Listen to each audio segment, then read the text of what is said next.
तो हेलो दोस्तों, आप सभी को नमस्कार। कैसे हो आप सभी लोग। मैं आशा करता हूं कि आप सभी लोग अच्छे होंगे। तो दोस्तों, अगर आप भी 2023 में बेहतरीन अंकों के साथ बीएड में एडमिशन लेना चाहते हैं तो आप हमारे चैनल से जुड़ जाएं।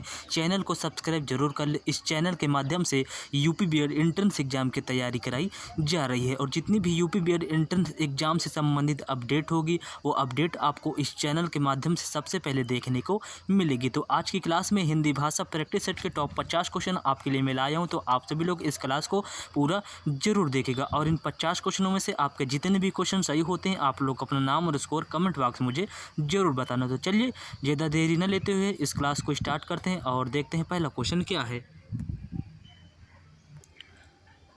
शो फ्रेंड्स, हिंदी भाषा के स्पेशल क्लास में आप सभी का मैं स्वागत करता हूं। तो चलिए देखते हैं पहला क्वेश्चन क्या है। तो पहला क्वेश्चन आपकी स्क्रीन पर है। भारतेंदु ने किस पत्रिका का संपादन किया। तो आप लोग बताएं भाई, भारतेंदु ने किस पत्रिका का संपादन किया। तो इसका राइट आंसर हो जाएगा कवि वचन सुधा, यानी सी ऑप्शन जो है बिल्कुल करेक्ट हो जाएगा। अगला क्वेश्चन है, मैं अपने आप काम कर लूँगा में आप शब्द में कौन सा सर्वनाम है। तो सभी लोग बताएं भाई, मैं अपने आप काम कर लूँगा में आप शब्द में कौन सा सर्वनाम है। तो इसका राइट आंसर हो जाएगा निजवाचक, यानी ए ऑप्शन जो है बिल्कुल करेक्ट हो जाएगा। अगला क्वेश्चन देखते हैं, आलस शब्द का विशेषण क्या है। तो आलस शब्द का विशेषण क्या हो जाएगा भाई, आप लोग बताने की कोशिश करें। तो आलस शब्द का विशेषण हो जाएगा आलसी, यानी ए ऑप्शन जो है बिल्कुल करेक्ट हो जाएगा। अगला क्वेश्चन, निम्नलिखित में अर्थ की दृष्टि से 3 शब्द समान हैं और एक उनसे भिन्न है, भिन्न शब्द की पहचान कीजिए। तो आप सभी लोग बताने की कोशिश करें। 54 का जवाब दें भाई। आप लोग ध्यान से पढ़ लीजिए इसमें क्वेश्चन में क्या दिया हुआ है। 3 शब्द समान हैं और एक उनसे भिन्न है, तो भिन्न शब्द की आपको पहचान करना है। तो आप लोग बताइए क्वेश्चन नंबर 54 में इन 4 विकल्पों को ध्यान से देखिए और कौन भिन्न है बताइए। तो इसमें जो है विरक्ति जो है औरों से भिन्न है, इसलिए सी ऑप्शन जो है बिल्कुल करेक्ट हो जाएगा। अगला क्वेश्चन 55 में भी आपको बताना है कि कौन सा भिन्न है। तो इसका राइट आंसर हो जाएगा विस्थापित, यानी डी ऑप्शन जो है औरों से भिन्न है। चलिए अब देखते हैं अगला क्वेश्चन। क्वेश्चन नंबर 56 है, होनहार बिरवान के होठ चिकने पात लोकोक्ति का अर्थ क्या हो जाएगा।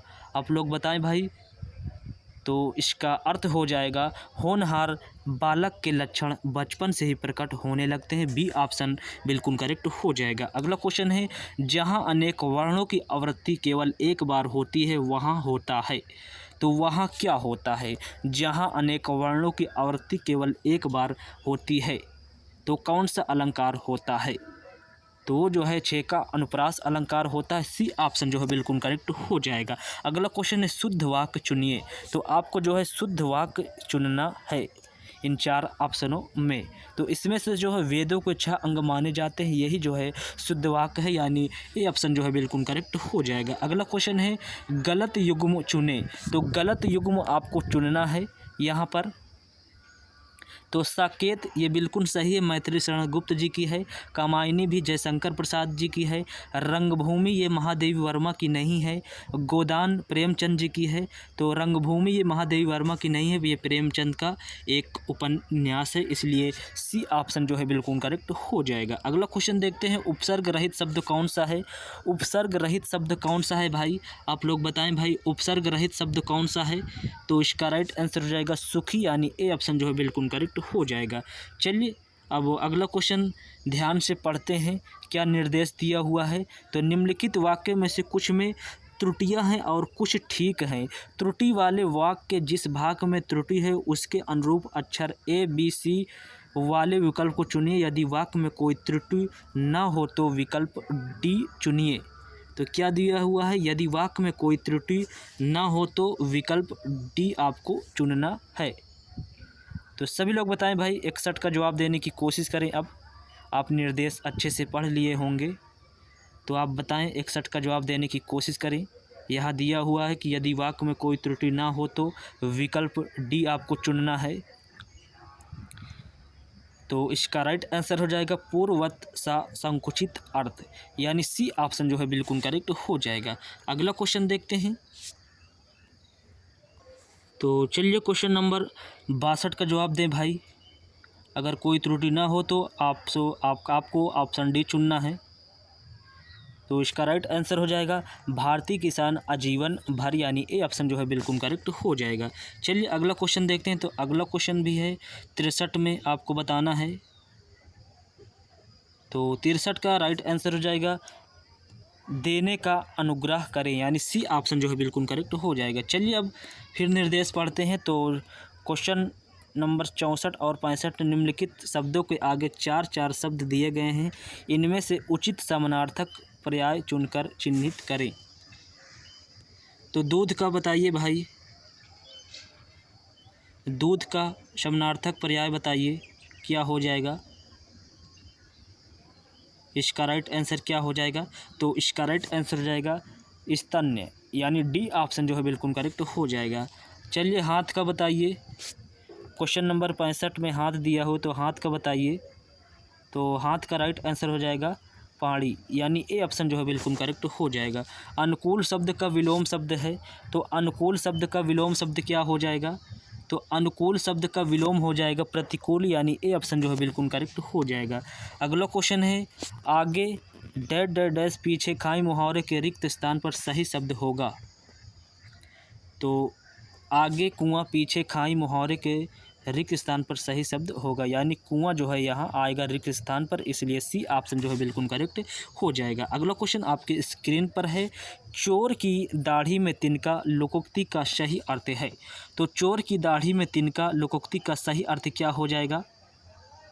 तो चोर का स्वयं डरना, यानी ए ऑप्शन जो है बिल्कुल करेक्ट हो जाएगा। चलिए अगला क्वेश्चन देखते हैं। तो अगला क्वेश्चन है इंद्र शब्द का समानार्थी शब्द क्या है। तो इंद्र शब्द का समानार्थी शब्द बताइए भाई।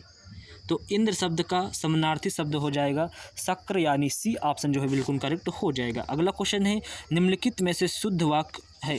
तो निम्नलिखित में शुद्ध वाक्य है, तो इन 4 ऑप्शनों में बताइए शुद्ध वाक्य कौन सा है। क्वेश्चन नंबर 70 का जवाब देने की कोशिश करें। तो भक्तों की मंडली जा रही थी, यही जो है शुद्ध वाक्य है, इसलिए बी ऑप्शन जो है बिल्कुल करेक्ट हो जाएगा।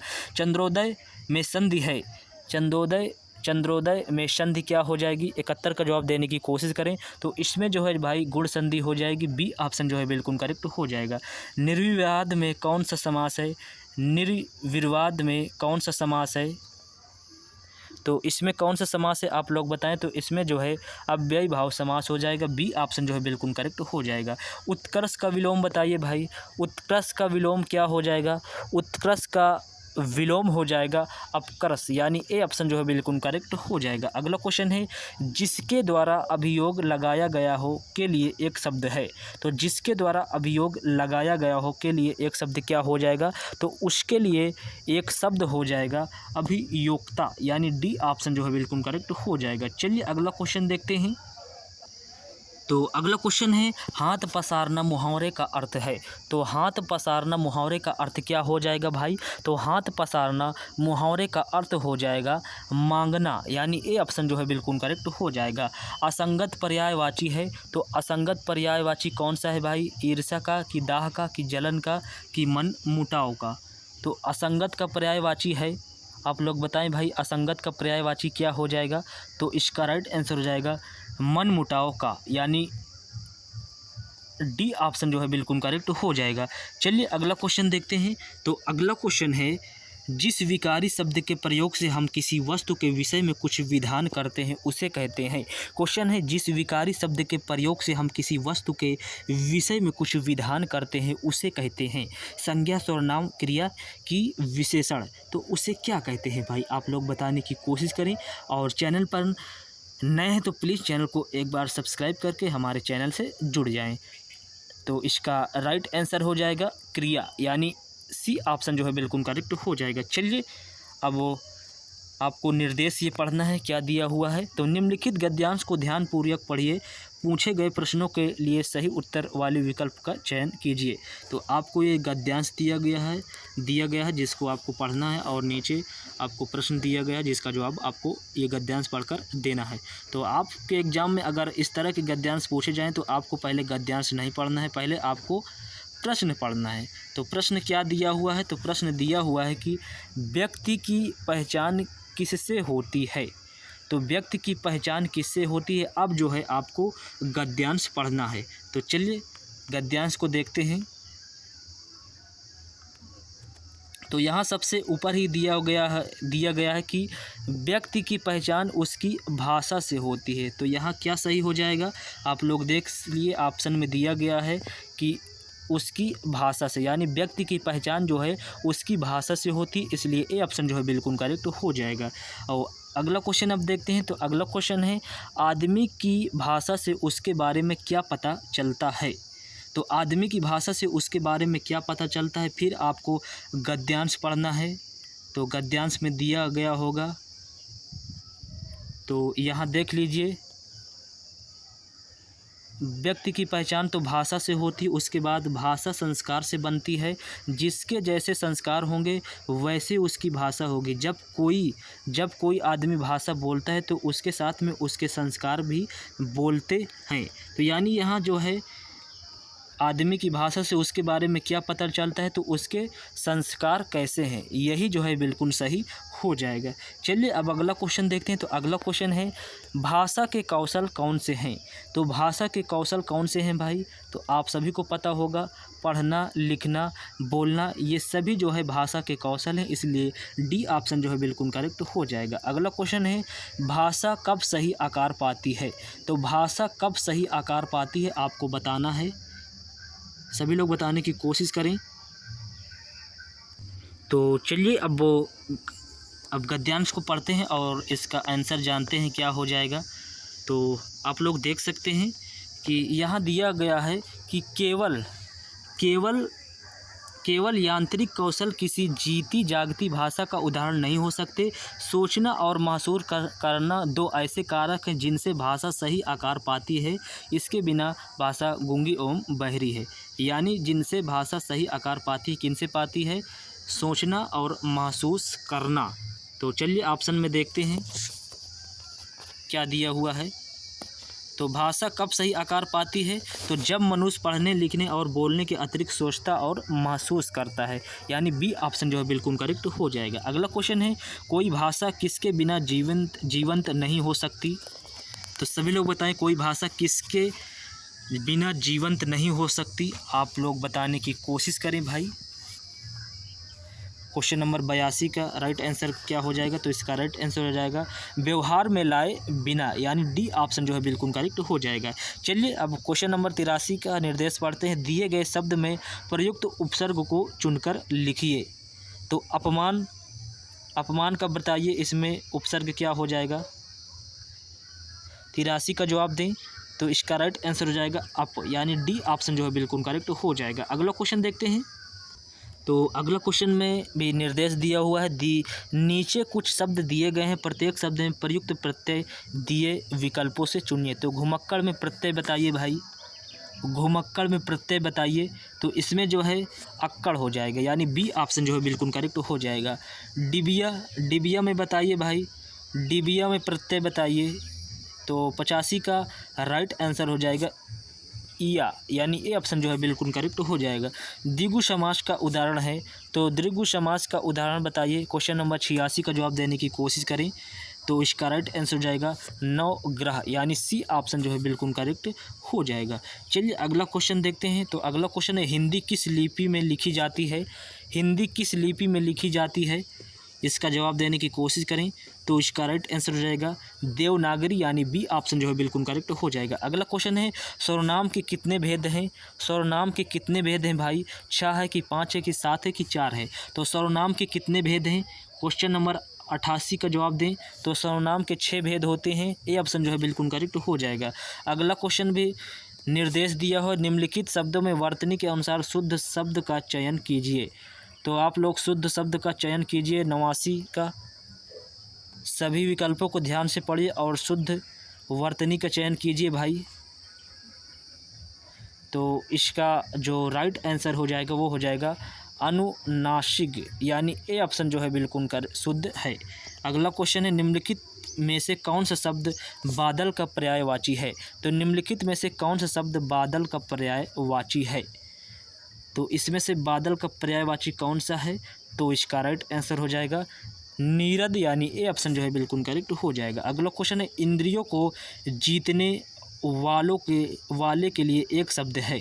तो इंद्रियों को जीतने वाले के लिए एक शब्द क्या हो जाएगा, तो उसके लिए एक शब्द हो जाएगा जितेंद्री, यानी डी ऑप्शन जो है बिल्कुल करेक्ट हो जाएगा। अगला क्वेश्चन है आहा आप आ गए वाक में आहा शब्द है। तो आहा शब्द क्या है भाई? आहा आप आ गए वाक में आहा शब्द है। तो इसका राइट आंसर क्या हो जाएगा? तो इसका राइट आंसर हो जाएगा अव्यय, यानी इसका जो राइट आंसर हो जाएगा वो हो जाएगा अव्यय, यानी सी ऑप्शन जो है बिल्कुल करेक्ट हो जाएगा। अगला क्वेश्चन निम्नलिखित में पुल्लिंग शब्द कौन सा है? निम्नलिखित में पुल्लिंग शब्द कौन सा है? तो इसमें पुल्लिंग शब्द पानी है, यानी बी ऑप्शन जो है बिल्कुल करेक्ट हो जाएगा। अगला क्वेश्चन है पावक का संधि विच्छेद है, पवन का संधि विच्छेद है। तो पवन का संधि विच्छेद क्या हो जाएगा? तो पवन का संधि विच्छेद हो जाएगा पवधन अन, यानी डी ऑप्शन जो है बिल्कुल करेक्ट हो जाएगा। तो इस पवन का संधि विच्छेद क्या हो जाएगा? इसमें जो है डी ऑप्शन सही हो जाएगा। अगला क्वेश्चन है विद्यार्थी उदाहरण है। तो विद्यार्थी उदाहरण है, तो विद्यार्थी उदाहरण है दीर्घ स्वर संधि का, यानी डी ऑप्शन जो है बिल्कुल करेक्ट हो जाएगा। अगला क्वेश्चन है दिग्भ्रम का उदाहरण है, दिग्भ्रम का उदाहरण है। तो ये व्यंजन संधि का उदाहरण है, सी ऑप्शन जो है बिल्कुल करेक्ट हो जाएगा। आकाश पाताल के बीच लगने वाला ये चिन्ह कौन सा है? तो आप लोग बताएं भाई। तो ये जो है योजक चिन्ह है, इसलिए सी ऑप्शन जो है बिल्कुल करेक्ट हो जाएगा। अगला क्वेश्चन है झगड़ा मेरे और उसके मध्य में था, में कौन सा कारक है? तो मेरे और उसके मध्य में था, में कौन सा कारक है? तो इसमें जो है अधिकरण कारक है, यानी डी ऑप्शन जो है बिल्कुल करेक्ट हो जाएगा। अगला क्वेश्चन है किस समास में तत्पुरुष समास है? तो किस समास में तत्पुरुष समास है? तो इसका राइट आंसर हो जाएगा ग्रहगत, यानी बी ऑप्शन जो है बिल्कुल करेक्ट हो जाएगा। अगला क्वेश्चन है असुमाली में कौन सा समास है? असुमाली में कौन सा समास है? तो इसमें जो है बहुव्रीहि समास हो जाएगा, डी ऑप्शन जो है बिल्कुल करेक्ट हो जाएगा। सो फ्रेंड्स, ये रहे आपके सामने हिंदी भाषा के टॉप 50 क्वेश्चन। तो इन 50 क्वेश्चनों में से आपके जितने भी क्वेश्चन सही हों, आप लोग अपना नाम और स्कोर कमेंट बॉक्स में मुझे ज़रूर बताना। और ऐसी डेली क्लास देखने के लिए और बीएड की पल पल की अपडेट पाने के लिए आप हमारे चैनल से जुड़ जाएँ, चैनल को सब्सक्राइब जरूर कर लें। तो चलिए मिलते हैं नेक्स्ट वीडियो पर, तब तक के लिए थैंक यू सो मच।